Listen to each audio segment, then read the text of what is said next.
지금이라도 반도체 주식을 사기에 좋은 시기인가요? 라는 질문을 되게 많이 받습니다. 네. 저희가 기업을 뽑을 때도 투자의 관점이 중요하다. 일단 근데 또 이런 형평성 문제 때문에 새 아파트 공급을 또 주저할 수도 없는 노릇이고, 정부 입장에서는 그렇지 않습니까? 아까 말씀하신 것처럼 네. 새 아파트에 대한 이제 수요는 계속 있을 수밖에 또 없기 때문에, 그럼 이거는 계속해서 어떻게 보면 우리가 이제 안고 가야 되는, 그 임계점을 부딪히기 전까지는 안고 가야 하는 그런 상황이라고 보시는 거예요. 그러면 또 3기 신도시 또 짓잖아요. 그렇죠. 택지도 잘 안 팔리고 있는데 그건 좀 외곽이기도 하고.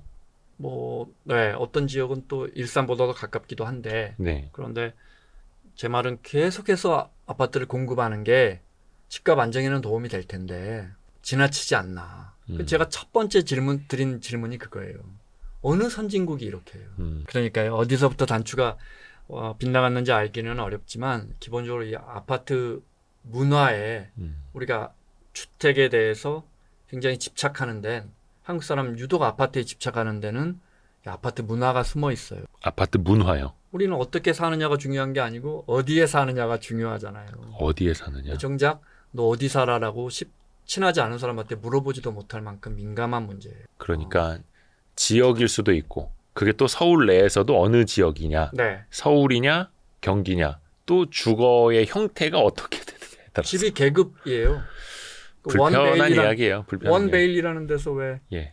그 신용카드 있어요. 원베일리 아파트는 원베일리 주민들의 신용카드가 나와 있어요. 우리나라의 신분이에요. 아파트는. 어디 사느냐, 몇 평에 사느냐, 어떤 브랜드의 아파트에 사느냐. 신분이에요. 왜 이렇게 됐을까요? 우리 그런 말씀도 많이 하잖아요. 대전동 사신다고. 대치동 전세, 뭐 빌라. 네, 네. 많은 뜻이 숨겨져 있죠. 그러니까 왜 이렇게 됐을까요? 지역뿐만 아니라 주거의 형태까지. 우린 그게 계급이에요. 신분이면서. 한 23년, 24년에는 그나마 나왔었는데 한 21년쯤에는 집 살 기회가 있었는데 안 사셨던 분들은 거의 이제 멘탈이 털려 있었더라고요. 그 즈음엔. 그렇죠. 2014년 가을부터 정말 급격하게 올라서 내 노동소득으로 1년에 1,000만 원, 2,000만 원 저축하기 어려운데 5억, 10억이 쉽게 올랐으니까. 그러니까. 그 박탈감이. 저는 이게 급속하게 산업 성장을 하면서 우리처럼 이렇게 급격하게 성장한 나라가 없죠. 10%씩 20년 성장한 나라가 어디 있어요. 그죠? 그런데 그러면서 주택이 급격하게 부족했고, 그래서 도시계획을 하면서 목동, 강남, 분당, 일산 이렇게 해서 우리가 주택 공급을 빠르게 늘렸지만 워낙 급속도로 늘리다 보니까 고층 아파트 중심의 편상형이라고 그러죠. 성냥갑 모양의 네. 아파트로 계속 찍어낼 수밖에 없었고, 계속 찍어내다 보니까 이게 규격화가 돼요. 그죠? 그래 빨리 찍어내잖아요. 네. 지금 조금 이게 타워형 아파트들이 많이 생겼지만 옛날에 다 똑같았잖아요. 이게 이제 여기서 제가 볼 때는 이게 비교 문화의 시작. 비교 문화의 시작이라고요? 그러니까 예를 들어 선진국은 주택의 우위를 점수를 매기기가 쉽지가 않아요. 다 다르니까. 다 달라. 형태가 그 다 뒤에 다르니까. 조그만한 개울이 있고 넓은 1층 목조 주택이 더 좋은지, 아니면 도심 중심에 3층짜리 새로운 현대식의 그 주택이 더 좋은지, 선진국은 그 우위를 비교하기가 어려운데 우리는 평촌에 재건축이 되는데 25평인데 힐스테이트다. 그럼 저는 대충 다 가격이 딱 나와요. 그렇잖아요. 그쵸, 그러니까 나오죠. 이런 거예요. 우리는 수능과 바로 그냥 스마트폰 열어서 바로 시세 검색 가능하고. 그 검색도 가능하고요. 심지어 실거래가가 뭐 층수까지 돼서 어느 아파트가 얼마에 팔렸는지를 바로 확인할 수 있을 만큼 전산화도 잘 된 나라니까. 그러니까 이제 뭐 조망권에 따라서도 이제 달리 뭐 차등한다 그러고 막. 그러니까 티어가 있으면, 예. 그러니까 등급이 있으면 비교가 되죠. 이게 이제 인생의 계단이 되는 거예요. 한 층이라도 더 올라. 그 어렸을 때, 제가 젊었을 때 돈 아껴서 집 사야지. 애들 크는데 평수 늘려야지. 애들 고등학교 가는데 강남으로 가야지가 선배들과 부모님들의 지상과제. 지상과제예요. 그렇죠. 우리는 수능과 내신 점수가 이렇게 탁탁 나오잖아. 수능 몇 등급이야? 몇 점 나왔어? 내신 몇 등급이야? 딱 나오잖아요. 미국이나 유럽은 대학을 갈 때 무슨 스포츠를 했는데 거기서 뭘 했고 그중에 주장을 했고, 계량화가 쉽지 않아요. 무슨 에세이를 내가지고 어디서 점수를 딱. 중산층의 개념 자체가 다르죠. 네, 뭐 미국도 결국 순위를 줘야 대학은 가긴 하지만 우리는 이게 순위에 익숙한데 그 기본 문화에 이 아파트 문화가 자리를 잡고 있는 것 같아요. 그래서 계속 비교를 해야 되는. 그 다음에 아파트 문화가 여러 가지를 잉태해요. 예를 들어 우리는 그냥 아파트 딱 들어가면 32평 똑같잖아요. 소파에 누워서, 아빠 방도 없어 애가 둘이면. 그죠? 우리 소파에 누워서 자다가 밥 먹고 예. 또 자요. 우리는 그런 문화예요. 뭐 깎을 잔디도 없죠. 깎을 잔디도 없고 우리는 그냥 아파트 살아요. 브랜드가 중요하고. 브랜드가 중요하니까 브랜드 가치를 계속 올려야 돼요. 또 아파트 좋은 아파트는 이제 조경 잘 돼 있어서 또 그런 게 이제 SNS 찍어서 올릴 만한 그런 거리가 또 되고. 내가 사는 아파트가 브랜드라는 뜻이에요. 아, 그걸 주민들이 그걸 걱정하고 스스로 그걸 그쵸. 아파트 이름 바꾸잖아요, 계속. 뭐 더 좋은 걸로. 고급진. 이번에 흑석 그 재건축에서 왜 서반포 이야기 나왔었잖아요. 흑석동인데 서쪽에 네. 반포니까 서반포 물론 뭐 해프닝으로 끝났지만 네. 거기에 우리 욕망이 들어있죠. 흑석보다 한 등급 내신이 올라가고 싶은 서반포, 반포는 아니지만 우리 욕망이 숨어 있죠. 그걸 만든 게 바로 아파트 문화가 아닌가 싶어요. 저도 반포에서는 서쪽에 사니까 우리 집도 서반포네. 서반포. 그러니까 저 영등포라고 하지 말고 남여의도. 근데 이제 말씀해 주신 게 우리 그 욕망이 아파트 이름이 투영돼 명함이고 있어요. 신분이다. 네. 그 안에 욕망이 있다. 계속 건설사들도 그걸 계속 아파트에 브랜드 있는 나라가 하나만 돼보세요. 아, 외국엔 없나요? 없죠. 모든 대기업이 건설사를 갖고 있는 나라도 없어요. 그 외국에서 보면 놀랄걸요? 자기네 나라 유적지 이름이 대한민국 아파트에밖에. 아, 그럼요. 예. 네. 그러니까 이게 대치 성경 앞에 홍실 아파트, 청실 아파트인가요? 그 재건축한 게 대치 레미안 팰리스잖아요. 네. 팰리스도 많고 롯데캐슬은 캐슬이잖아요. 네. 외국 사람들이 오면 여기가 옛날 궁궐터였나 보다 싶을 거예요. 유서 깊은. 그거 알아요? 건설사들도 제가 아까 말했잖아요. 이 등급, 우리 이게 아파트 등급 문화니까 티어를 자꾸 높여야 돼요. 네, 그렇죠. 그러니까 현대 힐스테이트잖아요. 더 현대로 이름을 바꿨죠. 뭐 DH? 그거는 더 현대는 한 등급 높은 개포 이런 데만 이제 아무나 이름을 주지 않아요. 네. 롯데도 롯데캐슬이잖아요. 네네. 르엘. 맞아요. 새 브랜드가 나와 있어요. 네. 르엘이 무슨 뜻인지도 모르겠어요. 저 푸르지오가 있고 서밋이 있어요. 네. 그러니까 대우건설이 지은 아파트도 등급이 있어요. 그러니까 우리 아파트에도 서밋 붙여달라 막 시위하고 막. 네, 나는 푸르지오 살고 서밋 살고. 네.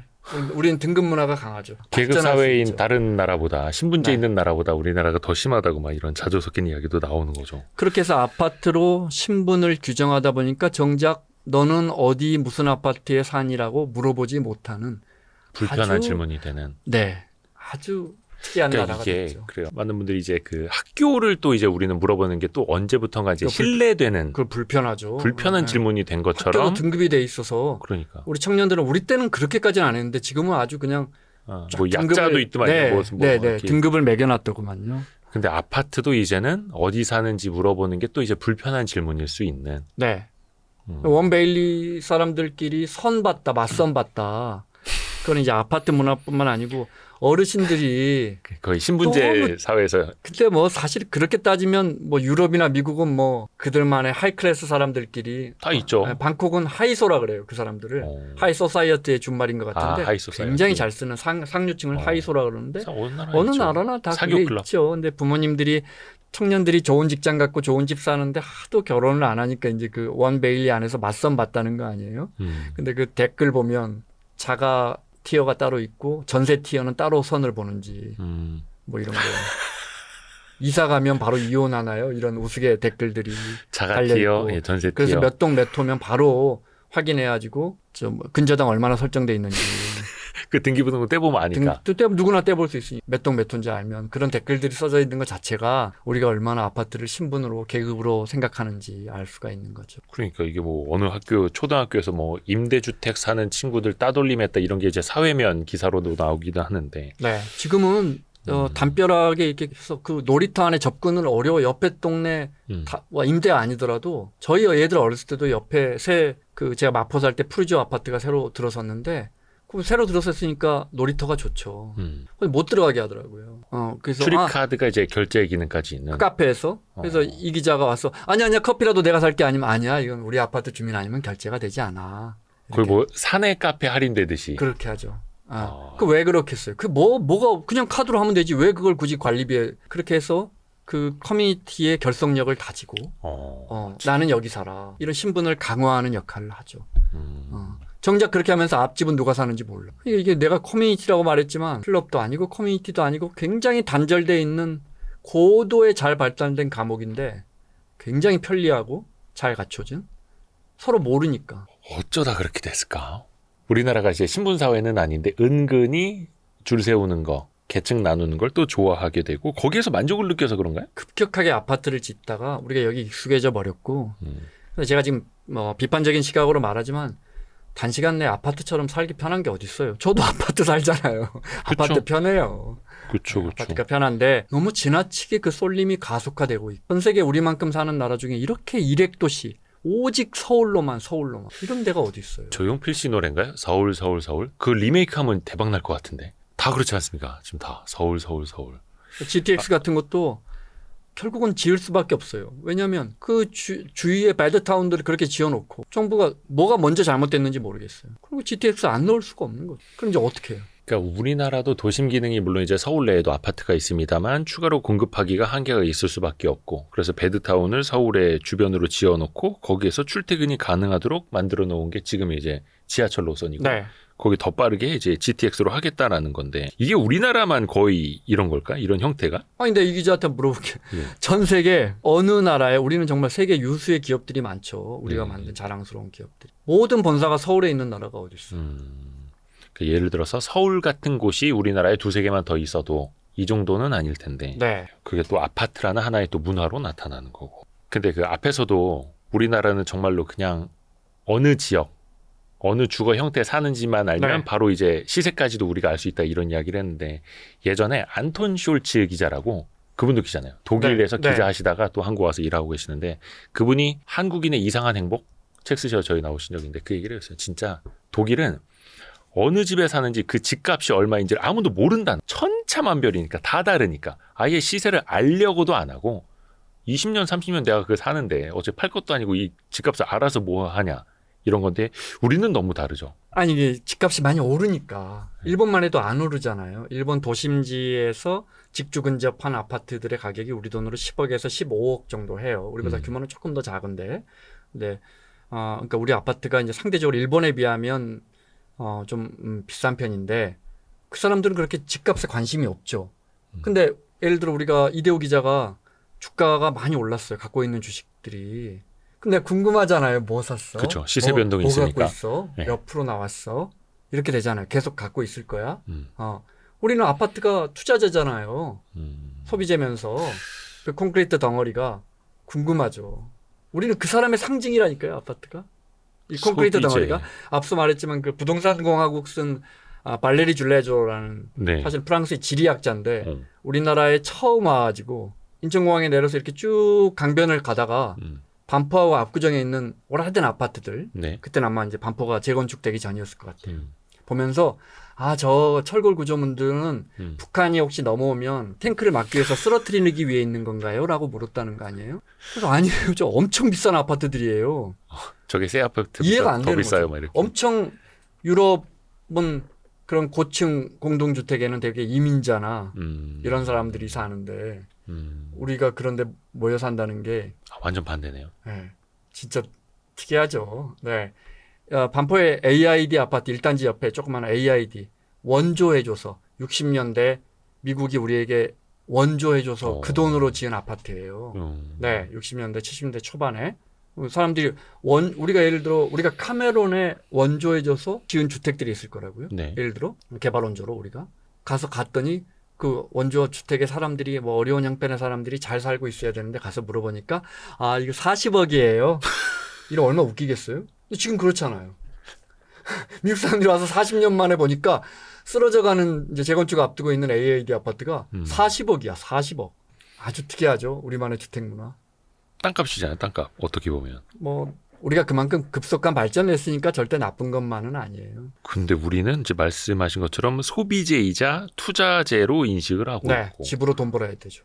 그러면 다른 나라도 아파트가 있을 텐데 거기는 네. 우리랑은 많이 좀 다를까요? 우리하고 같은 곳은 중국. 땅은 물론 정부 소유고 그죠, 70년간 나라 거죠. 사용할 수 있는 권리를 사는 건데 예. 네, 이렇게 막 몇천 가구, 몇만 가구. 중국은 이제 여기도 우리보다 훨씬 더한 나라니까 몇십만 가구를 막 한꺼번에 공급해서 막 도시 전체가 텅 비어 있고. 네. 지금 뭐 2천만 가구가 빈집이다, 4천만 가구가 빈집이다. 그래서 프랑스 사람들 전체가 들어가서 그 빈집에 살 수 있다. 우리하고 좀 다른 건 있어요. 주차장 같은 거 떨어져 있고, 네. 주차장이 내 소유가 아니에요. 뭐 이런 식으로 조금 문화가 다르지만 공동주택의 집값이 한없이 올라가고 중국이 지금 부동산 시장 안 좋다 해도 일선 도시 가면 뭐 기본 50억이에요. 네, 상하이 이런 데는 100억 다 좋은 아파트는 다 1억, 100억이 넘고요. 네. 이게 이제 이런 우리만의 아파트 문화, 아파트가 신분을 상징하고 아직도 아파트에 매여 사는 이게 이제 중국이 있고. 그러니까 제가 여러분께 말씀드리고 싶어요. 어느 나라를 따라가고 싶어요?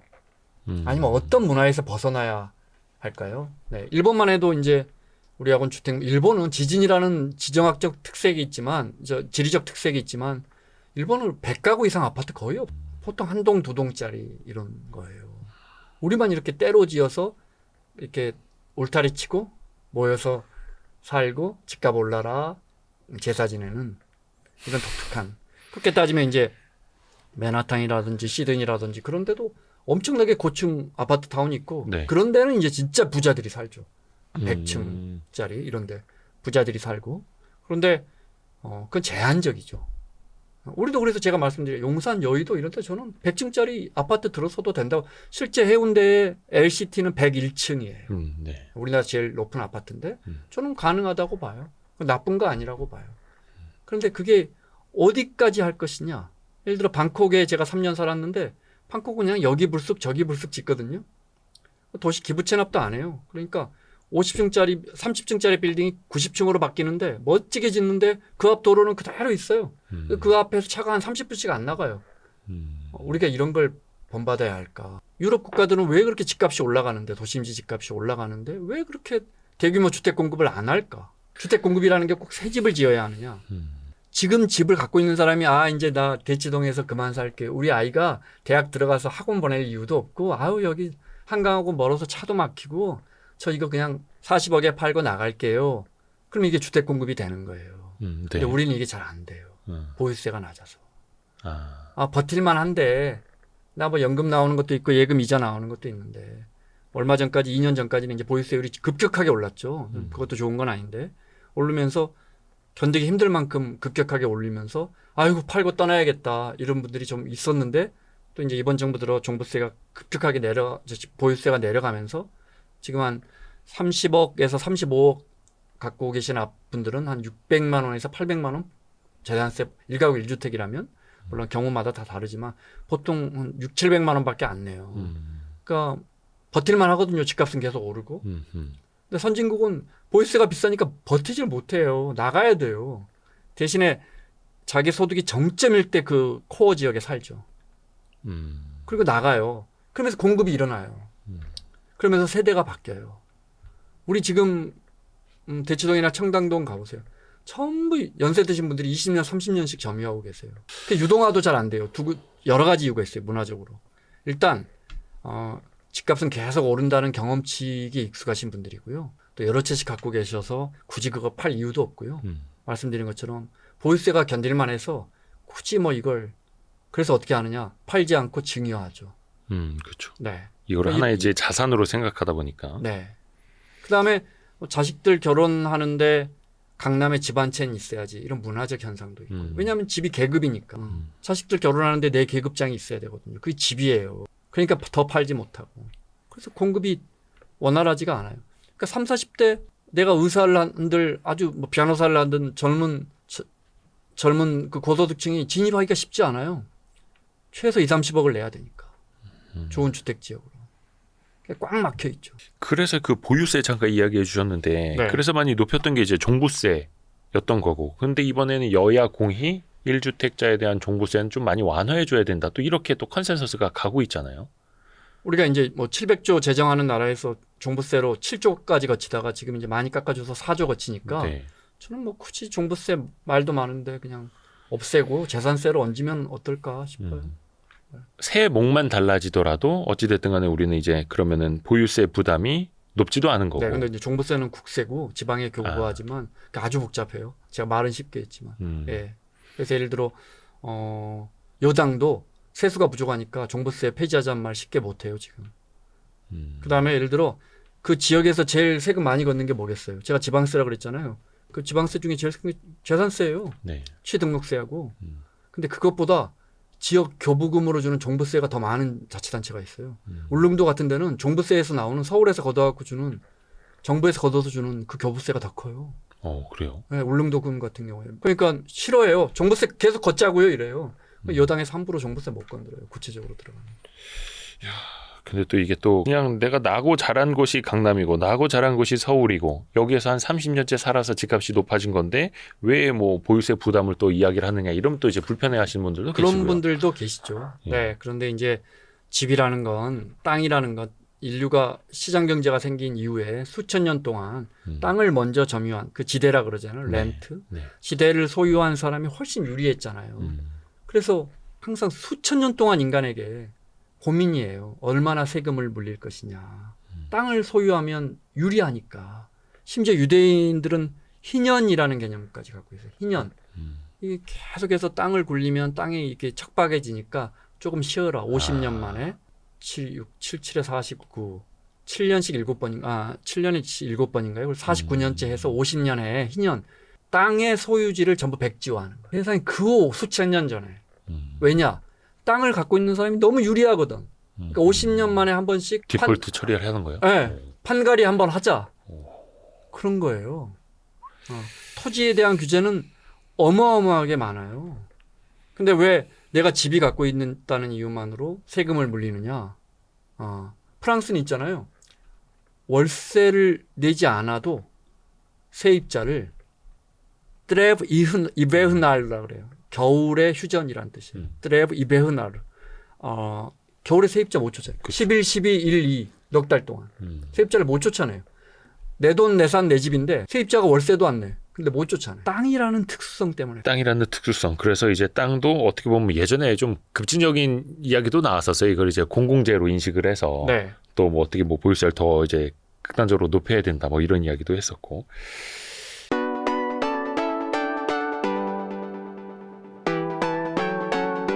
다음번 상승 사이클을 기대하면서 지금이라도 삼성전자, 하이닉스 주식을 사모으면 좋을까요? 지금이라도 반도체 주식을 사기에 좋은 시기인가요? 라는 질문을 되게 많이 받습니다.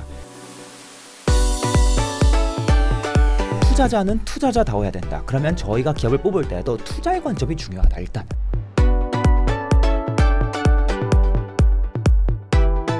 투자 공부에 드는 시간을 확실히 단축해드립니다. 서두르세요. 고정 댓글을 확인하세요.